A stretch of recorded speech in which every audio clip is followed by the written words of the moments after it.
Hello and welcome to Finding Your North Star, the hgkc podcast series where we talk to prominent business people about their experiences and challenges of innovation. After joining the board of Somerset Chamber of Commerce as a non-exec, I've begun to find out more and more about what is going on here, and the more I've been struck by the depth and breadth of opportunity and challenge that Somerset faces. So this podcast series is about place, about Somerset stories, about living, working and playing in this great county of contrasts. It's rural, but with one of the biggest concentrations of precision engineering in Europe. It's a county with a declining birth rate that many people retire to, but with opportunities for skilled work such as those offered at Hinkley Point C and by Agratas on the former Royal Ordnance Factory site that have turned Bridgewater into a boomtown, where there's no university, but several highly innovative colleges such as the UCS Group and Yeo Valley that are contributing to the skills and development of young and old alike. I'm Peter Quintana, and I'm delighted in this episode to be exploring Somerset with Karl Tucker, Chair of Yeo Valley in the Great Southwest. So welcome, Karl. Great to speak to you. Hi, Peter. Morning. I wanted to talk to you about the work you're doing with the Great Southwest, but before then, I just wanted to mention that we've been holding our annual Christmas breakfast at Yeo Valley venues for several years. Not only is the service and food very good, but the venue's been set up in such a unique and quirky way. Could you tell us a bit about the story behind Yeo Valley, where you started, how the business has developed, challenges and opportunities you see for the future, and how Yeo Valley venues came to look like it does, because it's extraordinary. Yeah, sure. So I don't own Yeo Valley, just to make that clear. That's I wasn't okay. there at the beginning. Yeo Valley was founded, or the story started in 1961 when Roger and Mary Mead, who were the parents of the current principal shareholder, bought a dairy farm at Holt Farm in Blagdon, next to Blagdon Lake, and set up a small dairy unit there. And then in the early 70s, they started doing pick their own fruit, and they'd started doing cream teas, and they were skimming the cream off the milk, and they were left with skim milk. So they needed to find something to do with it. So they started making yogurt. Yeah. And making yogurt in the old-fashioned milk churns, if you remember them, Peter. Yeah. In hot water baths in an old cow store building that was on the farm next door, which they'd bought towards the end of the 60s as well, called Lag Farm. So that's how Yeo Valley started making yogurt. And the company, Yeo Valley Farms Production Limited, was incorporated in 1972. Yeah. And they were making small batches of yogurt and selling it locally to retailers, etc., at the back of a Morris Minor fan. Really? A lot's happened since then. They sold some of the shares, bought them back again in the late 80s. And then Tim Mead, who's the current principal shareholder, he'd gone off to train as an accountant in London. He'd come back to work with his father. And then tragically, Roger died in a farming accident in 1990 or 91, can't remember. And Tim was 27 at the time. And I guess the business at that point had got to a turnover around 10 million. So it was a significant small business at that point. And they were doing some unlabeled products. They had the Yeo Valley non-organic brand at that point, which they were serving food service and small wholesalers. And then the launch of the Yeo Valley Organic brand happened in 1994 when the Milk Marketing Board was abolished. And Tim was approached by the 6 organic dairy farmers that were in the UK at the time and asked him whether he'd buy their milk. And he said he would, but he wanted to do it through a cooperative. So he funded them to start up a thing called the Organic Milk Suppliers Cooperative. And there were 6 of them at the beginning, significantly more now, obviously. Yeah. And they launched the Yeo Valley Organic brand in 1994 alongside some unlabeled products. And it started from there, really, in terms of the growth of the brand. I joined in 96, so it was underway. Turnover then would have been about 30 million, I think. And we went on a big period of expansion where we bought the Cannington Creamery, we bought a site down in Newton Abbot, and then we got involved with the site at King Farm. So jumping forward quite rapidly, you now end up with a business which has got 4 manufacturing sites, big inbound and outbound logistics operations, a high bridge, employing about 1,800 people, producing in excess of 3,500 tons of yogurt a week. Wow. If it was still being done in milk churns, would be a lot of milk churns. So they're not using milk churns anymore. And along that journey, in terms of your question of how does the Yeo Valley HQ, the canteen, look like it does, that was all born out of some work that was done back in 2012 when we were looking at the brand, how we projected the brand feel, the look, etc. And Sarah Mead, Tim's wife, she developed the organic garden, which you may be aware of down by their house at Holt Farm. She'd created a tea room down there, and it is quirky if you've ever been there, route known. And Sarah then got the brief to modernise and update our Yeo Valley HQ in line with the brand values which have been discussed and worked through, taking it from being what was quite an austere, sort of very corporate, grey conference centre and canteen into what you see today. And she's introduced all sorts of quirky innovations, lights, etc. And Sarah's got an incredible look and eye for the way to dress things, the way to present things, which just aligns with our brand and our brand values. And it's an amazing place to work and visit. Yeah, it's just a really fun place to be. I mean, we're there tomorrow, meeting in the Beatles room tomorrow. All right, okay, yeah, the Beatles room, yeah, next door to Fisherman's Friend room. Exactly, yes. It's just a fun place to be. It's got an amazing view. Yeah, amazing views over the lake. Yeah, we'll be there for our Christmas breakfast again this year. Yeah. So that's great. So you're chair of the Great Southwest as well, and in that role, you're involved in the very core of what's happening in the region. And from what I've heard you say, it must be both exciting and frustrating in almost equal measure. How did you find yourself in that role? And can you give a sense of how it feels to be contributing to shaping the future of this region? Yeah, how did I end up there? Good question. So I joined the Heart of the Southwest Local Enterprise Partnership Board in 2017 as a bit of personal development outreach, I guess. And I was aware that Yeo Valley was a significant player in the economy, and I thought we needed to give something back. And with Tim's support, I joined the LEP board. I became chair of the LEP in 2019 and was chair until that was wound up in 2024. And in that time, it had been clear that LEPs were on their way out, and for our region, we needed to have something equivalent to the Midlands Engine or Northern Powerhouse. In fact, Sajid Javid, who was when he was Secretary of State for MHCLG, he'd been to a growth summit for the Southwest in 2017 in Exeter, and he'd said, you need to get your equivalent of Northern Powerhouse. And so the Great Southwest seed was born then, and it developed over the next couple of years. We launched a prospectus in 2020, called Securing Our Future, the Blue and Green Economy, which went down pretty well. And then COVID struck and things went into abeyance for a bit. And as chair of the Heart of the Southwest LEP, I've been working closely with the chairs of the Dorset LEP and the Cornwall Scilly LEP to keep Great Southwest concept going, because we realised that the region needs to collaborate better to present itself into Whitehall and to investors.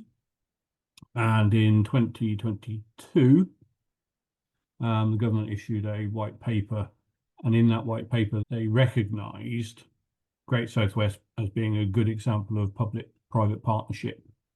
Right. And we thought, right, they've announced it, they put it in their document, we need them to recognise us formally and start to give us funding, which they did. They finally gave us funding in July 22, and I was interim chair for a period and then formally appointed as chair in March 23 to take on that role. So I was at the Somerset Chamber event in July when you spoke. I was amazed at some of the stats you were presenting there. It was about 100 billion GDP across the region, with Wiltshire concentration of manufacturing and precision engineering. I was aware of Yeovil, but the scope and scale of it against the Midlands and against Marseille, which is the biggest aerospace engineering centre in Europe. But I don't think I was aware of the actual scale. Potential for renewable energy with Hinkley and floating wind, agri-tech. I mean, the list goes on, doesn't it? Yeah. You also set out some of the challenges we face when you spoke. Do you think progress is being made fast enough? And what more can the people who live in the Southwest, and particularly in Somerset, because this is about Somerset and the businesses they work in, what more can they do to help? Are things happening quick enough? Not for me, because I'm an impatient person. But no, things aren't happening quick enough. I think if we step back slightly from your question just for a second, what we've got as a region is we've got decades of being ignored and underinvested in by government. And to be honest, we've made that pretty easy for them because we haven't been very joined up or cohesive on what our offer is and what we need and what we want and what we can do for the country. Great Southwest, in my memory, is the first time that we've managed to get all of the players in the region to coalesce around what we are, what we have to offer, and what we can do and what we can deliver. And that's predicated around three main strands being defence security, energy security, and food security. And then there's lots of stuff which hangs off that. That's not all we have to offer, but that's the big basket items. And there's lots of things which feed into that, including our advanced manufacturing strength throughout the region. To unlock the big transformational opportunities that we have needs investment. It needs investment in infrastructure. It needs investment in port infrastructure. If you're talking about floating offshore wind in the Celtic Sea, our road network is pretty shocking, to be honest. We've got one true main arterial road, being the M5. The A303 tries to be it every now and again, but then goes back to being a sort of horse and cart track.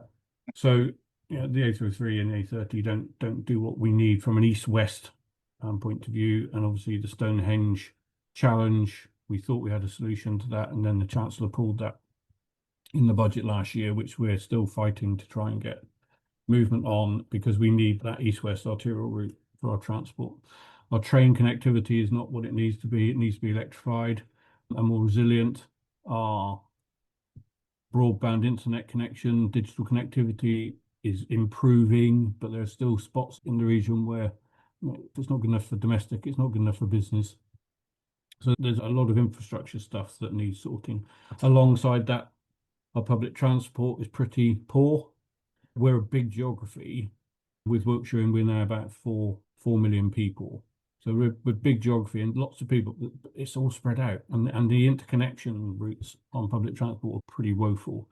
So we may touch on social mobility later, but physical mobility, which is a part of that, is a real challenge. If you're living in Minehead or Watchet, for a 16, 17-year-old to go to college, it's probably an hour and three-quarter trip to get to Taunton to get to the college or to Bridgewater.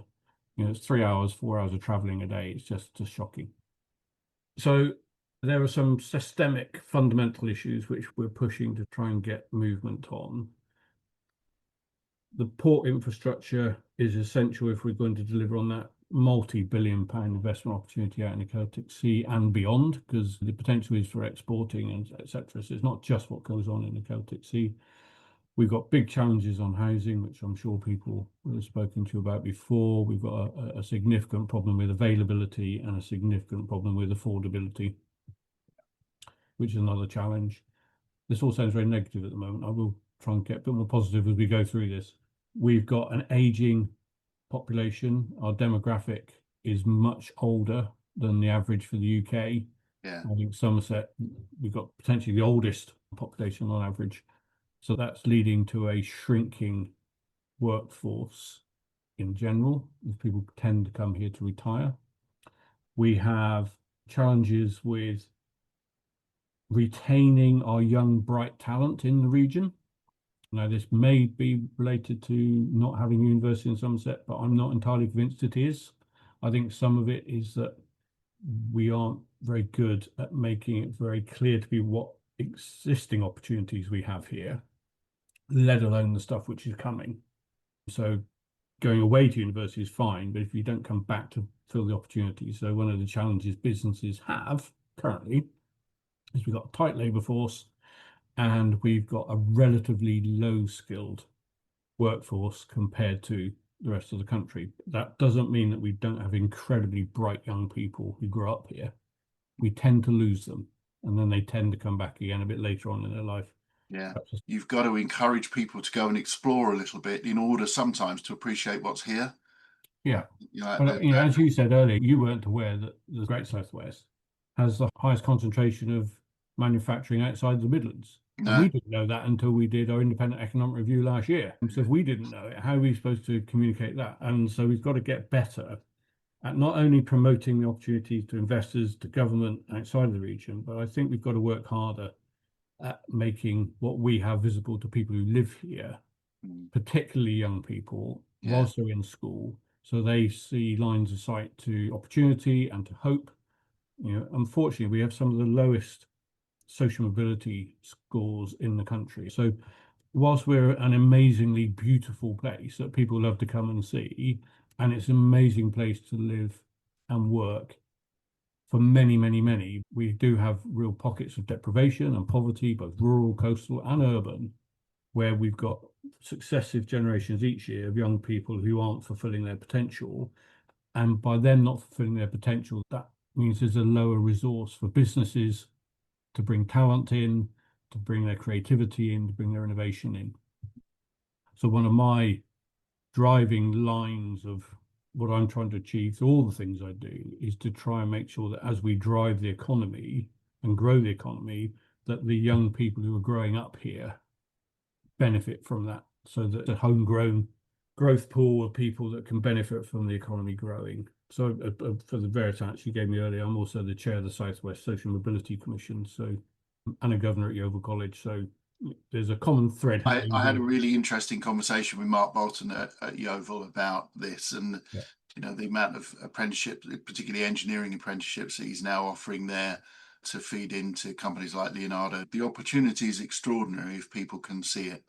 And I think it's amazing, but you may or may not be aware of these facts, but in our challenge communities in the region, and this is mirrored elsewhere in the country, only 40% are passing maths and English at GCSE. So we've got 60% who aren't passing it. And that translates into the cohorts going to the colleges. And this is, I've spoken to Phil Sales at Bournemouth College, Mark obviously at the Oval, South Devon College, etc. And last year and this year, their intake of post-16, over 50% of them have to resit English and or maths at GCSE level. And the pass rates, by the time they get to 19, is woeful. It's only about 20% to 30% will pass them. And if they don't pass them, they're stuck at level 2 forever. And the solution isn't making colleges. I think our colleges are fantastic, to be frank. And the things they offer are amazing, but they're spending a huge amount of effort trying to pull these young people who've left school without that basic rock foundation of education. But that starts way back down in the life development cycle of a young person. It's not just in the last 2 years of secondary school. It starts in preschool, early years, primary schools, etc. So I think that we need a reset how we develop young people. I think the curriculum needs a wholesale review. It's too narrow. It doesn't look at any wider soft skill development, resilience, teamwork, communications, etc. And one of the biggest challenges we have, amongst all the other ones I mentioned earlier with the infrastructure, is us focusing on getting a workforce development program plan for the future, so that we don't have 50% of our young people coming out of school inadequately at that point to be developed into the skills that are required in the future, some of which we know now, some of which we can't even dream of. So we've got to work harder to give our young people a better opportunity in the future. And we've also got to work harder at getting them to understand and believe there is hope, and to believe there will be opportunities that they can participate in and they can benefit from. And that needs to run alongside believing there are houses they're going to be able to afford and they can live in, there's transport that can move them around, etc., etc. So it is quite easy to get quite bleak on this, but it's a big holistic challenge that we're facing, and trying to pull all the levers all of the time is pretty tricky. But if you take the Agratas development at Gravity at Puriton, amazing opportunity, 4,000 jobs when it's constructed and up and running in a couple of years' time. That's amazing news for the area of Bridgewater, for local supply chains. My utopian state, all of those 4,000 jobs would be filled with people who are just coming out of college now, who've done apprenticeships. And that can be a real boost to social mobility, particularly in West Somerset, but up and down the M5 corridor.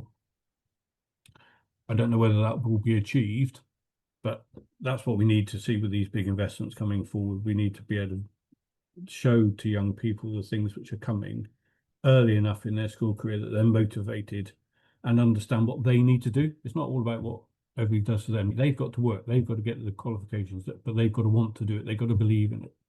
Be inspired, haven't they? And I think if schools aren't doing that, it's hard to get kids thinking that Somerset or the Southwest generally is the place they should be building their careers. They're all going to be heading for the bright lights of Bristol or London and beyond, aren't they? Yeah. So we've got to work out how to do that with schools, with the education side.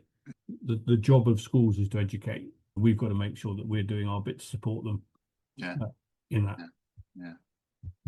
Can I ask for your thoughts on the recently published Somerset Economic Growth Strategy? Is it ambitious enough? And what do you think the biggest opportunities are for Somerset in the next 5 to 10 years? And we've talked about some of them with social mobility. Yeah, I've got it in front of me, actually. I think it's not a bad document at all.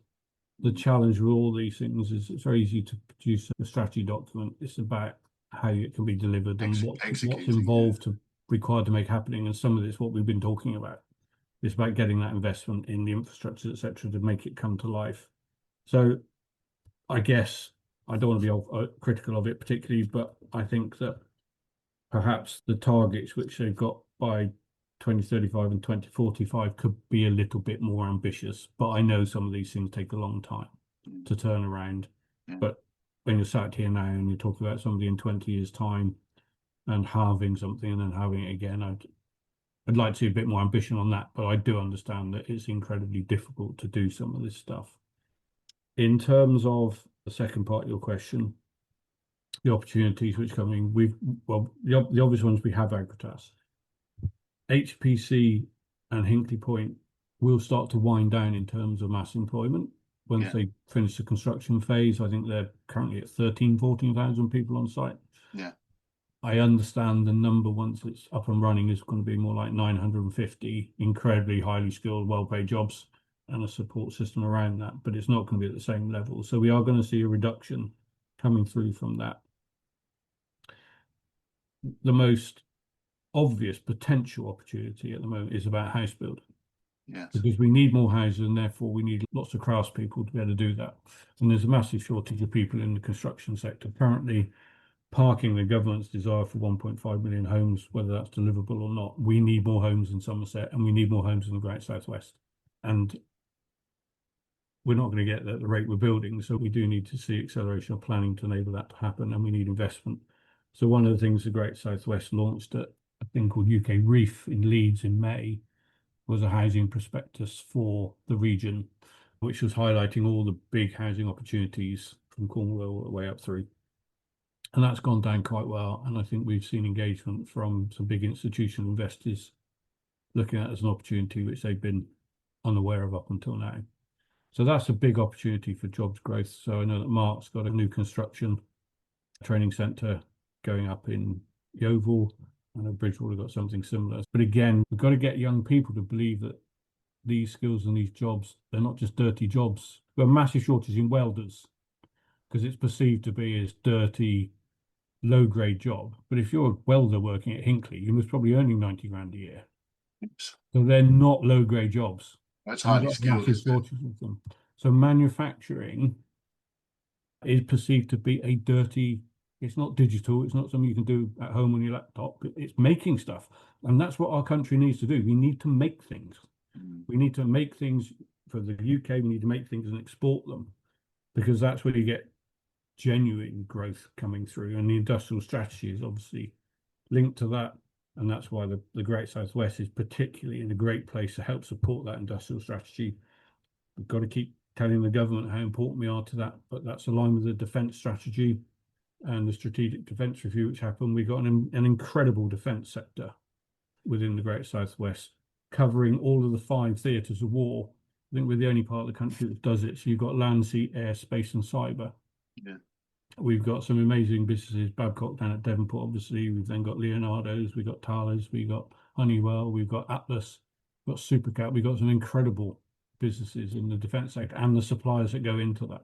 And we've got to make that more visible, and we've got to make that more recognised as a great career opportunity for young people, not this dirty, oh, I don't want to work in a factory.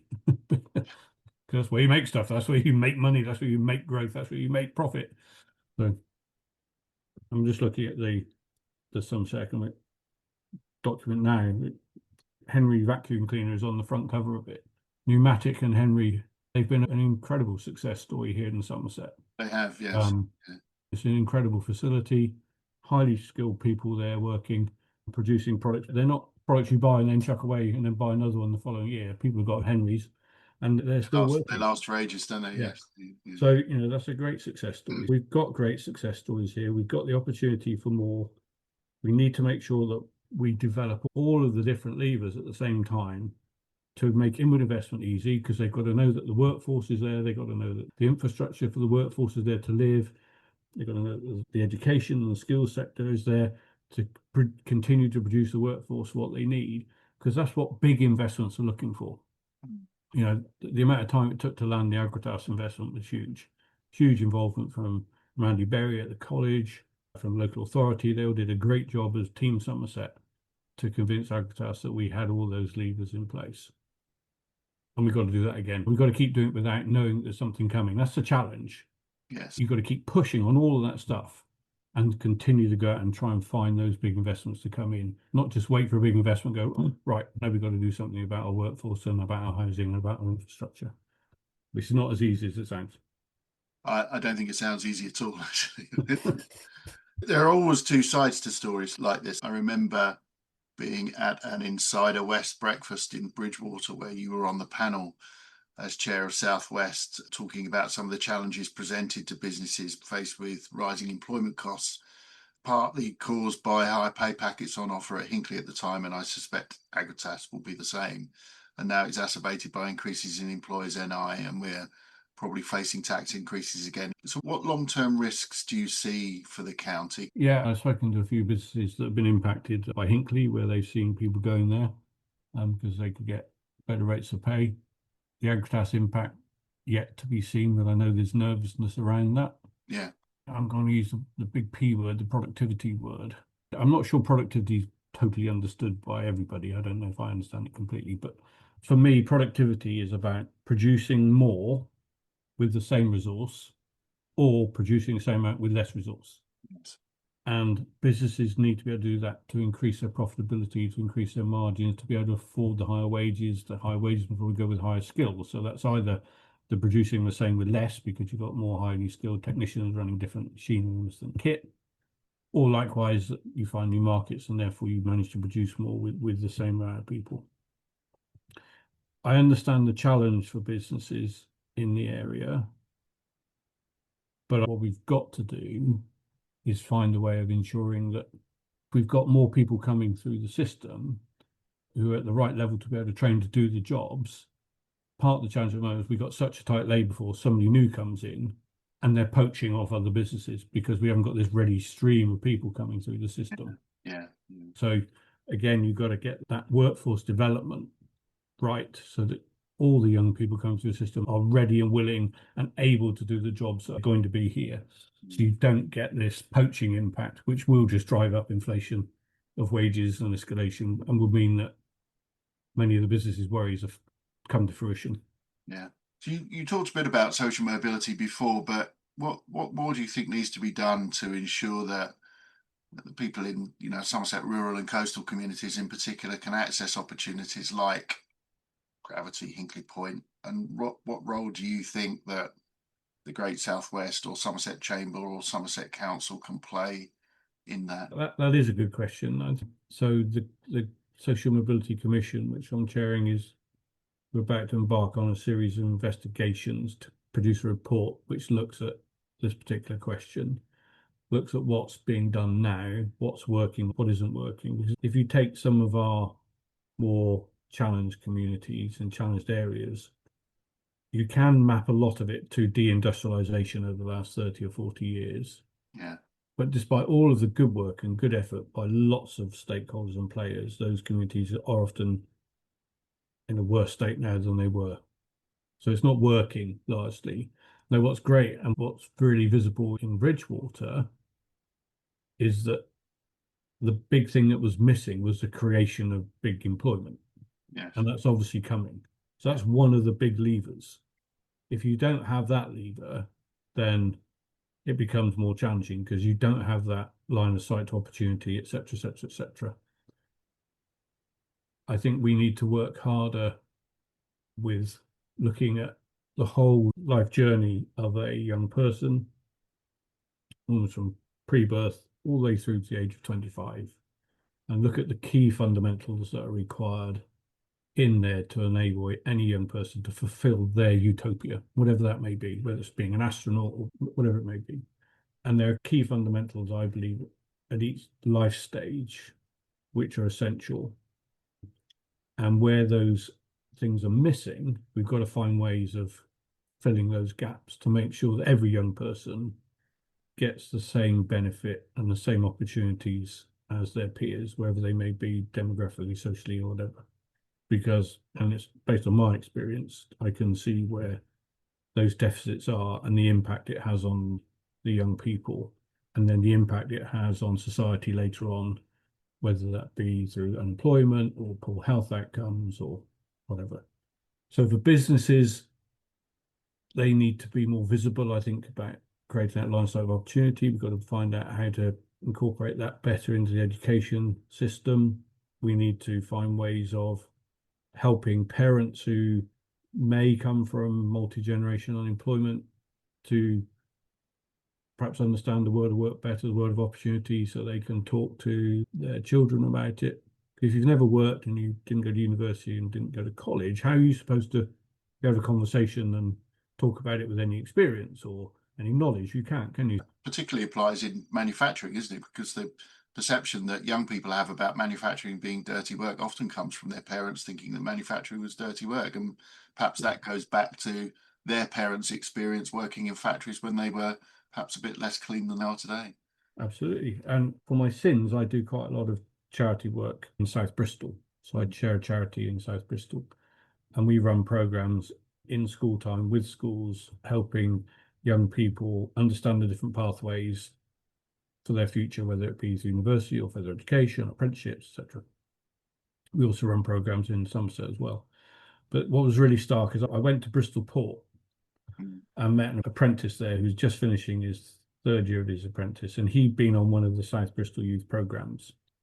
I was just chatting to him. I said, how did you end up here? And he said, well, I came here on one of the visits when I was doing this SBY program. I just thought it was amazing. He said he lived in Hartcliffe. He didn't know until he went on that visit that Bristol had a port. It's okay. It's a bit of a challenge, isn't it? A bit of a challenge, but when he went home and then told his parents, he said, I've been to this amazing place today. They do apprenticeships. I'm going to do apprenticeship there. His parents didn't know that Bristol had a port. Wow. So I think we underestimate the scale of the challenge, particularly in certain areas, because in our world, perhaps we know a lot more. We take it as the norm. So yeah, we are kind of privileged in that respect, aren't we? But we need to be aware that not everybody has access to that information. So I know you're passionate about what this region can offer, Karl. If you were talking to somebody about investing in Somerset, whether that's another Agratas or somebody relocating to set up their own small business here, what reasons would you give to persuade them to do that? Given the conversation we've just had with all the challenges, there's arguments saying it'd be difficult to do that. But I think the willingness and desire to make it better for investors is there.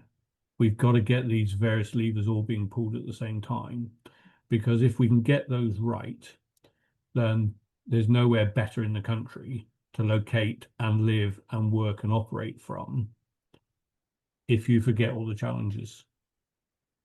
But we've got a responsibility to sort out the road network. We've got a responsibility to sort out the public transport. We've got a responsibility to make sure that that workforce of the future is coming through with the right levels of ambition, motivation, achievement levels.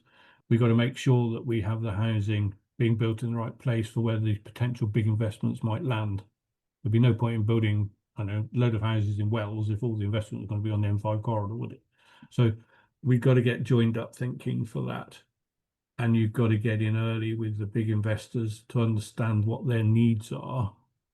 It might be all right having a 100-acre field and saying, build something here, convincing them everything's going to be fine, but you've got to understand what their needs are going to be, what their workforce needs are going to be, what their supply chain needs are going to be, so that we can make sure that all that big stuff we're doing and should be doing ongoing is aligned to the requirements of what big investments are going to need.